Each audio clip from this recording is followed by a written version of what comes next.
Hello friends, welcome back to our channel. അപ്പോൾ നമുക്ക് ഒത്തിരി പച്ചക്കറികളൊന്നും ഇല്ലാണ്ട് ഒരു സാമ്പാർ വെക്കാം കേട്ടോ. ഇത് വെറും സാമ്പാറല്ല കേട്ടോ, ഉള്ളി സാമ്പാറാണ് കേട്ടോ. ഇതിന് കൂടുതലും ഉള്ളിയാണ് ആവശ്യമായിട്ട് വേണ്ടത്. അപ്പോൾ ഒരു പാനിലേക്ക് എണ്ണ ഒഴിച്ച് നമ്മൾ അതിനകത്തേക്ക് ഉള്ളി അരിയണ്ട കേട്ടോ.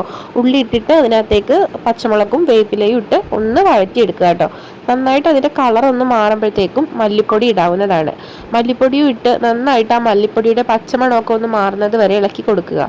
അതിനുശേഷം മഞ്ഞൾപ്പൊടിയും മുളക് പൊടിയും ചേർത്ത് നന്നായി ഇളക്കി യോജിപ്പിക്കുക. അതിനകത്തേക്ക് നമുക്ക് തക്കാളി കൂടി ആഡ് ചെയ്ത് കൊടുക്കാവുന്നതാണ് കേട്ടോ. ഒന്നോ രണ്ടോ തക്കാളി എടുക്കുക. എന്നിട്ട് അത് നന്നായിട്ടൊന്ന് വേവിച്ചെടുക്കുക. മൂടി വെച്ചിട്ട് നമ്മൾ തുറക്കുമ്പോൾ തക്കാളിയൊക്കെ ഒരുമാതിരി ഉടഞ്ഞു കാണും കേട്ടോ. എന്നിട്ട് ഇതേപോലെ ഒന്ന് മിക്സ് ചെയ്ത് കൊടുത്തിട്ട് നമുക്ക് അതിനകത്തേക്ക് പുളിവെള്ളം ഒഴിച്ചു കൊടുക്കാവുന്നതാണ്. പുളിവെള്ളം ഒഴിച്ചു കൊടുത്ത് ഒന്ന് കൂട്ടി ഇങ്ങനെ വെച്ച് അതിനകത്തേക്ക് നമ്മൾ സാമ്പാർ പൊടിയാണ് ആഡ് ചെയ്യുന്നത്. സാമ്പാർ പൊടി ആഡ് ചെയ്ത് കൊടുത്തിട്ട് ആ ബൗളിൽ തന്നെ നമ്മൾ കുറച്ച് വെള്ളം കൂടി ഇതിനകത്തേക്ക് ഒഴിച്ചു കൊടുത്ത് നന്നായിട്ടൊന്ന് മിക്സ് ചെയ്തെടുക്കാവുന്നതാണ് കേട്ടോ. സാമ്പാറിന് ആവശ്യമായ വെള്ളം ഒഴിച്ചിട്ട് നമുക്കിതൊന്ന് മൂടി വെച്ച് ഒന്ന് വേവിച്ചെടുക്കാം കേട്ടോ. അത് കഴിഞ്ഞ് ഇതേ തുറന്ന് നോക്കുമ്പോൾ നന്നായിട്ട് തിള വന്ന് കാണും. കടുക് പൊട്ടിച്ച് മല്ലിയില ഇട്ടെടുത്ത് കഴിഞ്ഞാൽ സാമ്പാർ റെഡി. റെസിപ്പി ഇഷ്ടമായാൽ എൻ്റെ ചാനൽ ഫോളോ ചെയ്ത് റെസിപ്പി ട്രൈ ചെയ്ത് നോക്കാൻ മറക്കരുത്. ബൈ.